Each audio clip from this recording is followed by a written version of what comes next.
Bismillahirrahmanirrahim. Assalamualaikum warahmatullahi wabarakatuh. Alhamdulillahi rabbil alamin. Wassalatu wassalamu ala ashrafil anbiya'i wal mursalin. Nabiina Muhammadin wa ala alihi wa sahbihi ajma'in. Asyhadu an la ilaha illallah wahdahu la syarika la wa asyhadu anna Muhammadan abduhu wa rasuluh. Allahumma la sahla illa ma ja'altahu sahla wa anta taj'alul hazna sahlan idza syi'ta. اللهم لا علم لنا إلا ما علمتنا إنك أنت العليم الحكيم. اللهم فقهنا في دينك وعلمنا ما ينفعنا وارزقنا إخلاصا في القول والعمل وزدنا علما يا أرحم الراحمين. يا معلم آدم علمنا ويا مفهم إبراهيم وسليمان فهمنا. Baik, kita lanjutkan pembahasan kitab Qawaidul Arba yang ditulis oleh Syekh Muhammad bin Abdul Wahhab At-Tamimi yang wafat pada tahun 1206 Hijriah. Ya. Terakhir kita sudah membahas tentang kaidah yang kedua. Kita sudah selesaikan kaidah yang kedua dan terakhir pembahasannya tentang syafaat. Mimba bil faidah, ya, kita akan jelaskan bahwa syafaat itu ada dua tinjauan, ya, ketika kita menemui pembahasan tentang syafaat di dalam kitab-kitab yang membahas tentang tauhid uluhiyah seperti pembahasan kita, itu ditinjau dari syarat-syarat syahnya syafaat, ya, ada syafaat yang manfi yang ditolak dan ada syafaat yang ditetapkan. Adapun pembahasan syafaat pada kitab-kitab sunnah seperti Usul Sunnah Imam Ahmad, I'tiqad Imam Asy-Syafi'i, kemudian Syarhul I'tiqad Ahlus Sunnah wal Jamaah Lillalikai, itu pembahasannya adalah tentang ditetapkannya syafaat untuk pelaku dosa besar, ya, bahwa adanya kita mengisbat adanya syafaat untuk pelaku dosa besar. Hal ini diselisihi, ya, untuk menyelisihi kaum Khawarij, ya, yang menolak adanya syafaat untuk pelaku dosa besar, dan Mu'tazilah, ya, kaum Mu'tazilah menyelisihi, ya, katanya pelaku dosa besar wajib di neraka, ya, nggak ada syafaat. Sedangkan Ahlus Sunnah wal Jamaah menetapkan adanya syafaat lil kabair, ya, untuk para pelaku dosa besar. Seperti sabda Nabi SAW, syafaati li ahlil kabair. Syafaat saya untuk pelaku dosa besar, kata Nabi. Ya, kemudian juga yakhruju minan nari man fi qalbihi mithqala dzarratin, ya, minal iman. Akan keluar dari neraka orang yang dalam hatinya ada seberat biji sawi atau seberat debu dari keimanan. Dalam hadis yang lain, dalam riwayat Muslim, disebutkan bahwa para malaikat memberi syafaat, orang-orang soleh, ya, para nabi memberi syafaat, orang-orang soleh, kaum mukminin itu memberi syafaat, ya, di hari nanti di kiamat. Memberi syafaat kepada ahlu neraka. Ya, ketika semuanya sudah memberi syafaat, maka tinggallah Allah Arhamur Rahimin, ya, yang Maha Penyayang. Maka fayak bidu qabdotan, kata Nabi SAW, Allah pun menggenggam satu genggaman dari neraka dan mengambil orang-orang yang tidak punya kebaikan sama sekali, ya, selain tauhid. Ini ditetapkan oleh Ahlus Sunnah wal Jamaah. Wallahu a'lam bishawab. Kita lanjutkan, kita masuk ke kaidah yang ketiga.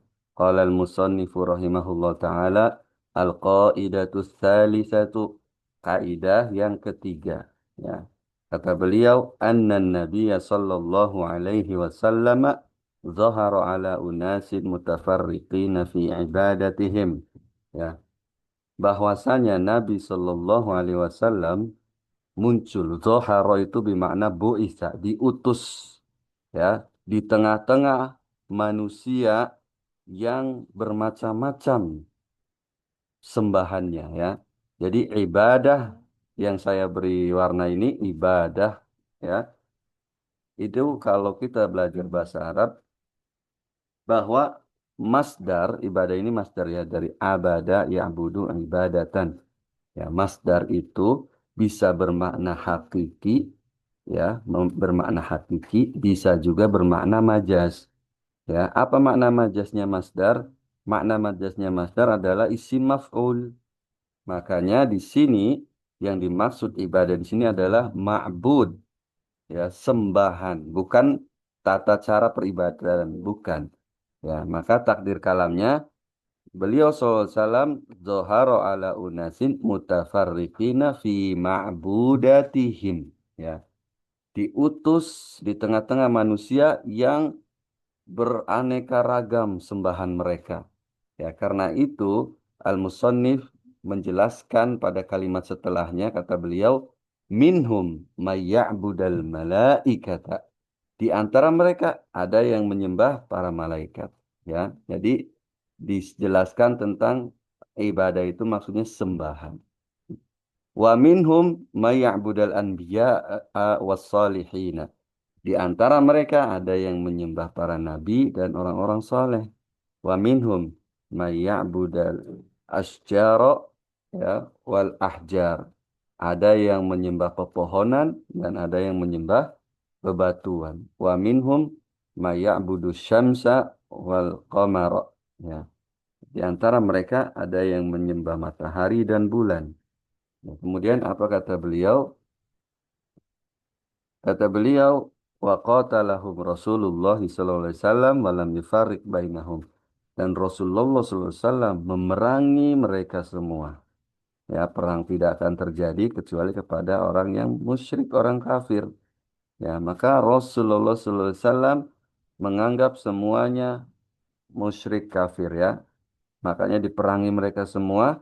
Walam yufarik bainahum, dan Rasulullah tidak membeda-bedakan antara mereka.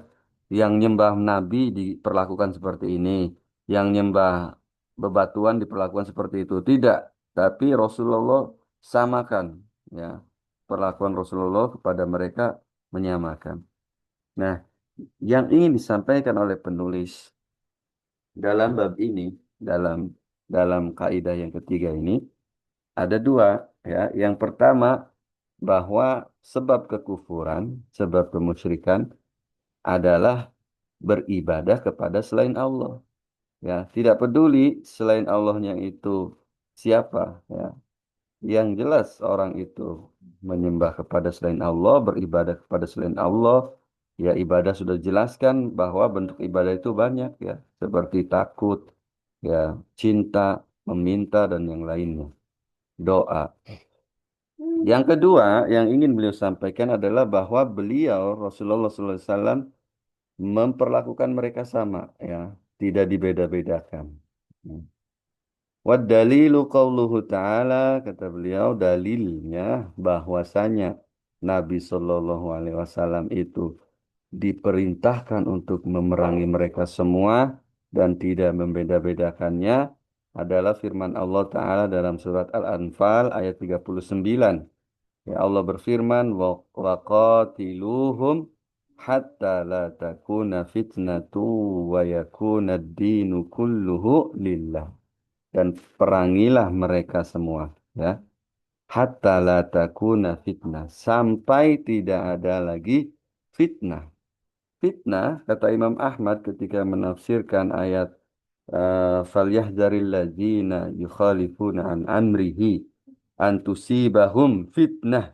Ya, hati-hatilah orang yang hendaknya waspada, hati-hati orang yang menyelisih perintahnya. Di situ adalah Nabi Sallallahu Alaihi Wasallam, ya, menyelisih perintah Rasulullah Sallallahu Alaihi Wasallam, antusi bahum fitnah, ya, mereka akan ditimpakan fitnah. Kata Imam Ahmad, al fitnah asyir, ya, syirik, kata Imam Ahmad.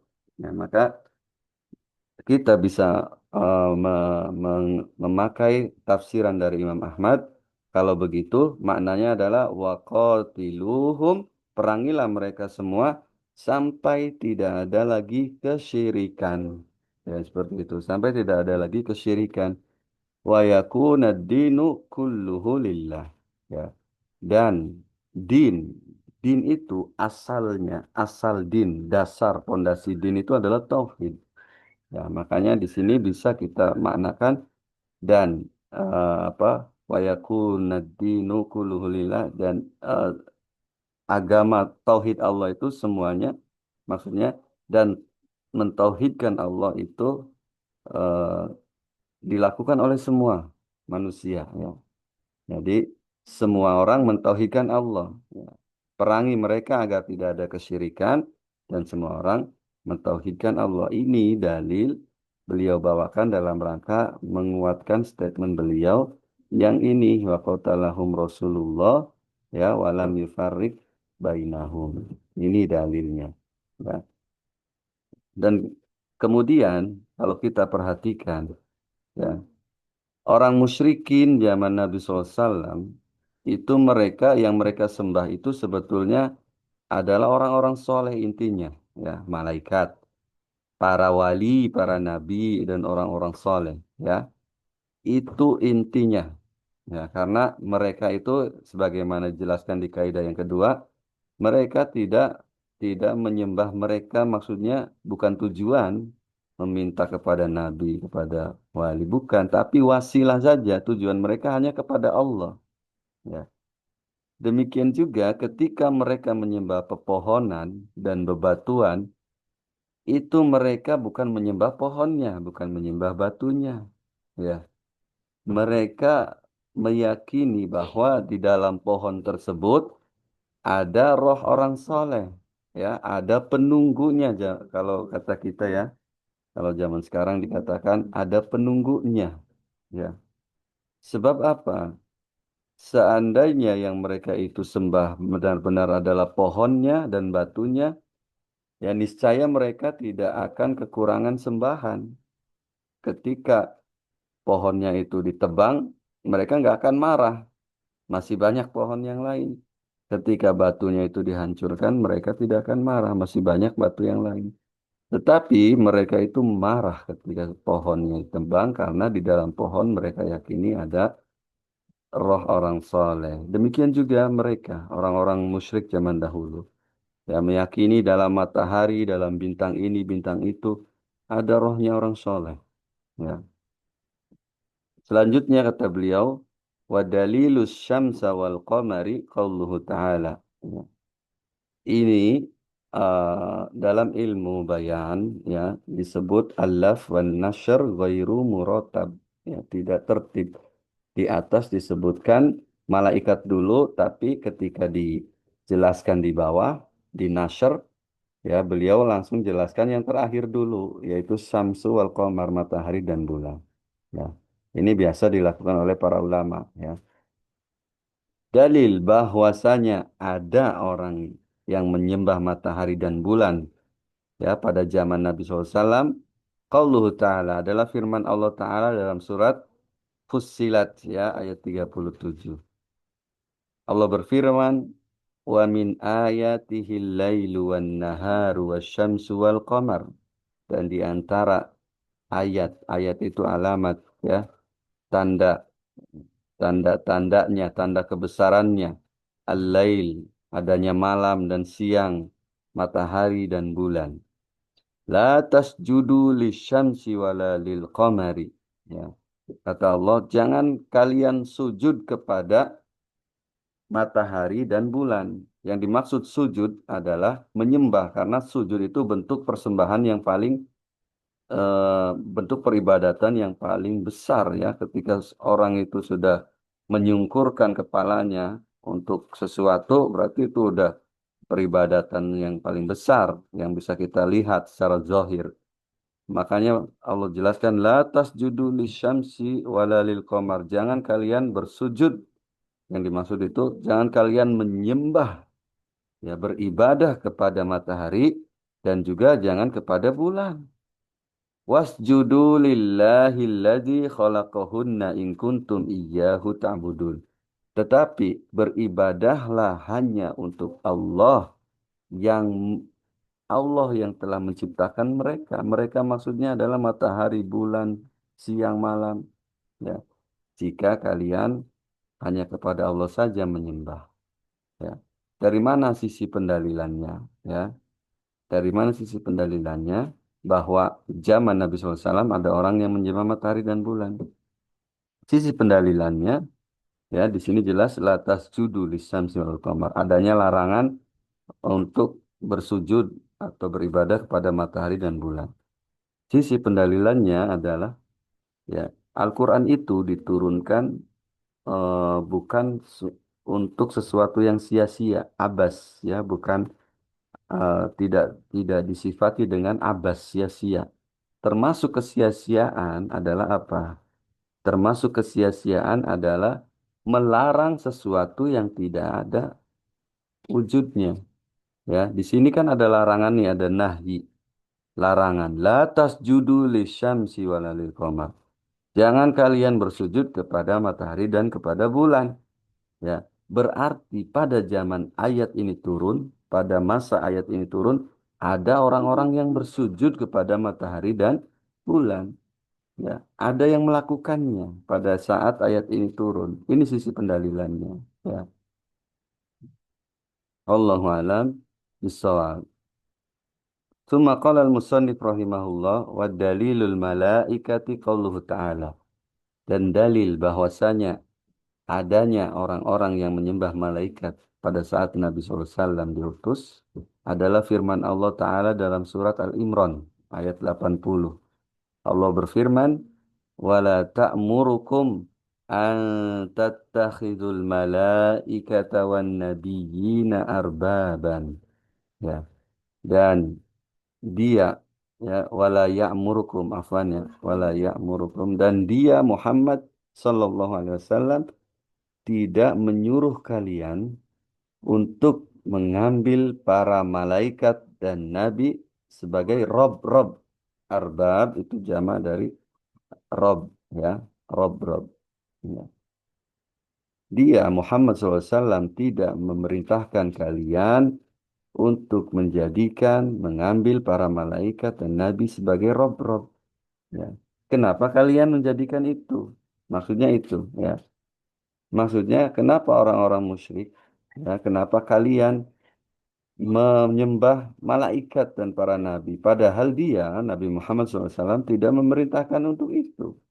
Ya, menunjukkan bahwa adanya orang yang menyembah malaikat. Ini sisi pendalilan. Ya.